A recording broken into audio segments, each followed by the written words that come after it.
नमस्कार मित्रांनो.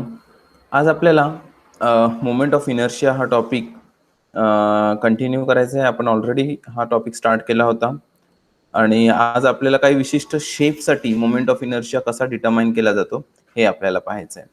तर मी स्क्रीन स्विच करणार आहे टेक्स्टबुकच्या पेजकडे.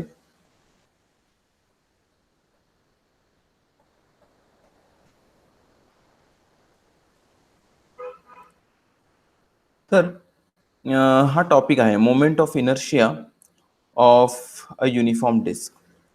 Disk is two dimensional circular object of negligible thickness.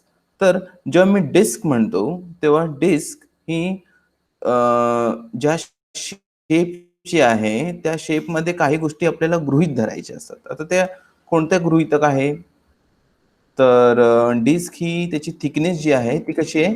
Uniform आहे आणि थिकनेस जो आहे त्याचा तो नेग्लिजिबल आहे. म्हणजे थिकनेस तो जो डायमेन्शन आहे तो आपण इग्नोर करू शकतो.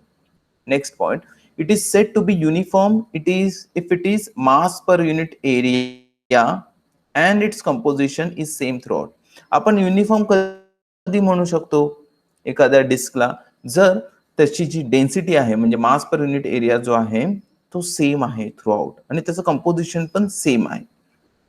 त्यानंतर रेशिओ मास अपॉन एरिया. आता ही सरफेस डेन्सिटी आहे, ही व्हॉल्यूम डेन्सिटी नाही आहे. जर व्हॉल्यूम डेन्सिटी असेल तर मग मास अपॉन व्हॉल्यूम असतं, वेरेज सरफेस डेन्सिटीमध्ये मास अपॉन एरिया असतं. ठीक आहे. तर डिस्कची जर मला डेन्सिटी फाइंड आउट करायची असेल सरफेस डेन्सिटी तर मास अपॉन एरिया, आणि डिस्कचा एरिया किती असतो? तर मित्रांनो हा एक सर्कल आहे त्याच्यामुळे पाय आर स्क्वेअर हा आपल्याला फॉर्म्युला घ्यावा लागतो. तर इथे इथे जर मी तुम्हाला हायलाइट करून दाखवतो, हे जे आहे sigma is equal to m upon pi r square. तो हा जो पाय आर स्क्वेअर आहे हा एरिया आहे डिस्कचा. ठीक आहे, पुढे जाऊया. As it is uniform circular object, it can be considered to be consisting of number of concentric rings of radii increasing from practically 0 to r. तर याची it can be considered as consisting of number of concentric rings. म्हणजे ही जी disk आहे ती कशापासून बनलेली आहे असं आपण गृहीत धरू शकतो की अनेक अनेक रिंग्स पासून ही बनलेली आहे असं आपण कन्सिडर करू शकतो. आता जर ही अनेक रिंग्स पासून बनलेली आहे हे का गृहीत धरलं आपण? कारण रिंग्सचा मोमेंट ऑफ इनर्शिया आपल्याला ऑलरेडी माहिती आहे. रिंगचा मोमेंट ऑफ इनर्शिया आपण डिटरमाइन करू शकतो इझिली. त्यामुळे आपण असं गृहीत धरलंय की डिस्क ही अनेक रिंग्स पासून बनलेली आहे आणि हे खरं सुद्धा आहे. बरोबर ना? So width of this ring is d r. आपण आता ह्या रिंगची विड्थ किती कन्सिडर करणार आहोत? डी आर कन्सिडर करणार आहोत, which is so small that the entire ring can be considered to be of average radius. एक एव्हरेज रेडियस आर पासून बनलेला आहे असं आपण गृहीत धरू शकतो. बर, तर in practical sense d R is less than the least count of that instrument.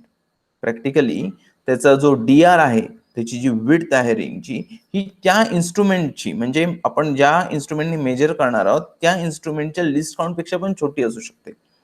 Area of the ring जर आपण डिफरन्शियल फॉर्म मध्ये लिहायचं झालं तर आपण त्या रिंगचा एरिया आपण किती घेऊ शकतो? 2 pi R into D R, where D R is काय? D R is its thickness. बरोबर ना? फक्त रिंग आहे त्याच्यामुळे रिंगचा जो एरिया आहे तो त्याचा सर्कम्फरन्स आहे म्हणजे 2 पाय आर गुणिले त्याचा थिकनेस म्हणजे डी आर. बरोबर? विड्थ, ठीक आहे, थिकनेस म्हणण्यापेक्षा विड्थ म्हटलं पाहिजे. बरोबर. तर सिग्मा किती येईल? DM upon 2 pi r d r. म्हणजे डेन्सिटी सरफेस डेन्सिटी किती येईल? त्या रिंगचा जो मास आहे तो म्हणजे डीएम भागिले एरिया. एरिया किती आहे? 2 pi R into D R असं आपण कन्सिडर केलं. बरं, मग डीएम किती येईल? आता इथे सोपं आहे. काय करायचं? ही जी डिनॉमिनेटरची क्वांटिटी आहे ती आपण कुठे शिफ्ट करतो? इथे डावीकडे शिफ्ट करतो. म्हणजे डीएम किती येईल? 2 pi sigma r d r into D r. ठीक आहे. आता ही रिंग आहे बरोबर. तर रिंगचा मोमेंट ऑफ इनर्शिया किती असतो? मास टाइम्स त्याचा रेडियस त्याचा स्क्वेअर. बरोबर, म्हणजे त्रिज्या आणि त्याचा वर्ग. Thus moment of inertia of the ring is IR is equal to dm into r square. आता इथे dm आपण ऑलरेडी डिटरमाइन केलेला आहे किती? 2 pi r sigma dot D R किंवा 2 pi sigma R dot D R. Dot म्हणजे multiplication आहे इथे. ठीक आहे. आता जर मला पूर्ण डिस्कचा मोमेंट ऑफ इनर्शिया काढायचा असेल तर अशा अनेक रिंग्स असतील, त्याची मला बेरीज घ्यावी लागेल. पण अनेक रिंगची बेरीज करण्यापेक्षा इथे इंटिग्रेशन जास्त उपयोगी पडू शकतं. म्हणून आपण काय करतो, डीएम च्या जागी 2 pi sigma r d R लिहितो आणि इंटिग्रेट करतो. कुठून ते कुठपर्यंत, 0 पासून ते त्याच्या आउटर रेडियस पर्यंत, म्हणजेच कॅपिटल आर पर्यंत. आता इथे आर इंटू आर स्क्वेअर किती येईल, आर क्यूब, म्हणजे इंटिग्रेशनच्या आतमध्ये आर क्यूब डी आर झालं. बरोबर. आता याला इंटिग्रेट केलं तर काय येईल, आर रेस टू 4 अपॉन 4, आणि हा 2 आणि हा 4 यांची आपण जर भाग दिला 4 ला तर इथे डिनॉमिनेटरला 2 उरेल फक्त. ठीक आहे. तर इथे डिनॉमिनेटरला 2 उरला, त्याच्यानंतर एम इंटू आर स्क्वेअर, याच्यातला पण आर रेस टू 4 आणि R square, R raise to 4 divided by R square काय येईल, आर स्क्वेअर येईल. म्हणजेच मोमेंट ऑफ इनर्शिया किती येतो, हाफ एम आर स्क्वेअर येतो. तर डिस्कचा जर मोमेंट ऑफ इनर्शिया मला काढायचा झाला तर तो किती येईल, हाफ एम आर स्क्वेअर येईल. तर अशा प्रकारे आपण डिस्कचा moment of inertia find out करू शकतो.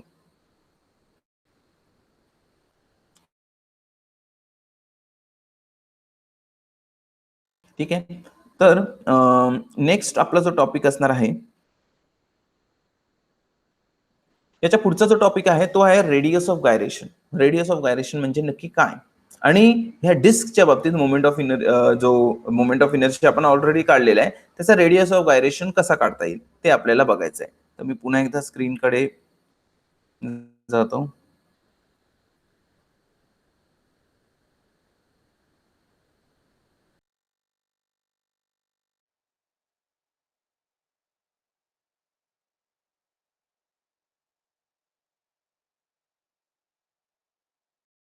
जॉमेट्रिकल शेप्स म्हणजे जे ज्यांना आपण इंटिग्रेट करू शकतो अशाच शेपचं आपण moment of inertia find out करू शकतो. However, experimentally we can determine moment of inertia of any object. जर मला एक्सपेरिमेंटली फाइंड आउट करायचं झालं तर एक्सपेरिमेंटली मी कोणत्याही, लिटरली कोणत्याही शेपचा मोमेंट ऑफ इनर्शिया काढू शकतो. पण थिओरिटिकली मात्र ज्या शेप्सना मी इंटिग्रेट करू शकतो, उदाहरण डिस्कला मी इंटिग्रेट करू शकलो, रिंग घेतलं आणि रिंगला इंटिग्रेट केलं, म्हणजे काय, रिंग अनेक रिंगची बेरीज घेतली म्हणजे डिस्क झालं. बरोबर ना. तर अशा प्रकारे मला इंटिग्रेट करता येणे योग्य जे जॉमेट्रिकल शेप्स आहेत त्यांचाच मी moment of inertia find out करू शकतो. बरं, ह्या केसमध्ये मला फाइंड आउट काय करायचं, आता रेडियस ऑफ गायरेशन आहे. ठीक आहे. So experimentally we can determine moment of inertia of any object. It depends upon mass of that object also. त्या ऑब्जेक्टचा मास काय आहे याच्यावरती सगळं अवलंबून आहे. If we are interested in knowing only the mass distribution, फक्त मास डिस्ट्रीब्युशन आपल्याला find out करायचंच आहे, द मोमेंट ऑफ इनर्शिया आपण सरळ एम इंटू के स्क्वेअर असं घेऊ शकतो, where K is radius of gyration.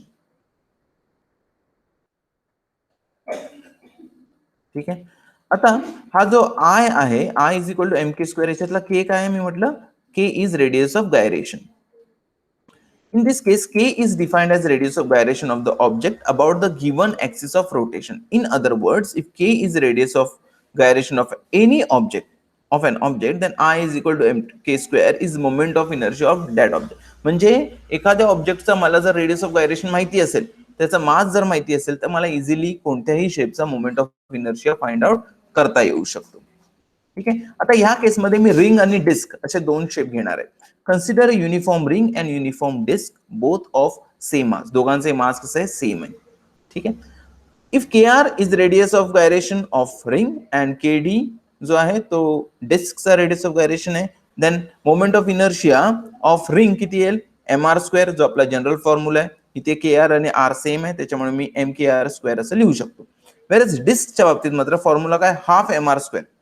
आता डिस्क साठी पण जो फॉर्म्युला आहे तो एम के डी स्क्वेअर, म्हणजे radius of gyration M K D square, म्हणजे त्याचा जो रेडियस ऑफ गायरेशन आहे डिस्कचा, त्याचा वर्ग घ्यायचा गुणिले मास करायचं. म्हणजे ह्या केसमध्ये मी जर ह्या दोघांना कम्पेअर केलं, कोणाला, हाफ एम आर स्क्वेअर आणि एम के डी स्क्वेअर यांना कम्पेअर केलं, तर मला के डी म्हणजे डिस्कचं radius of gyration find out करू शकतो. कसं, तर दोन्ही बाजूला वर्गमूळ काढायचं. वर्गमूळ काढलं तर काय, K D is equal to R, हा एम तर कॅन्सल होणार आणि 2 चं काय होईल, स्क्वेअर रूट ऑफ 2 येईल, म्हणजे केडी काय येईल, आर अपॉन रूट 2. तर अशा प्रकारे मला डिस्कचं radius of gyration find out करता येऊ शकतो. मित्रांनो, आपला पुढचा जो टॉपिक आहे तो आहे theorem of parallel axis and theorem of perpendicular axis. पण हा टॉपिक मोठा आहे, त्याच्यामुळे आपण हा पुढच्या वेळेला कव्हर करणार आहोत. ठीक आहे. तर पुढच्या वेळेला आपला जो टॉपिक असणार आहे तो कोणता आहे, theorem of parallel axis and theorem of perpendicular axis. I hope तुम्हाला मी जे काही सांगायचा प्रयत्न केलाय, समजवण्याचा प्रयत्न केलाय ते तुम्हाला कळलं असेल. पण जरी तुम्हाला काही डाऊट असतील त्यातून तर तुम्ही मला कॉन्टॅक्ट करू शकता. Okay, you can put your comments in comment box. Comment बॉक्समध्ये कमेंट करा. तुम्हाला कोणत्या गोष्टी समजलेल्या नाही आहेत ते त्याच्यामध्ये टाका. ठीक आहे. तर पुढच्या वेळेला आपण नवीन टॉपिक सोबत भेटू. तोपर्यंत बाय बाय.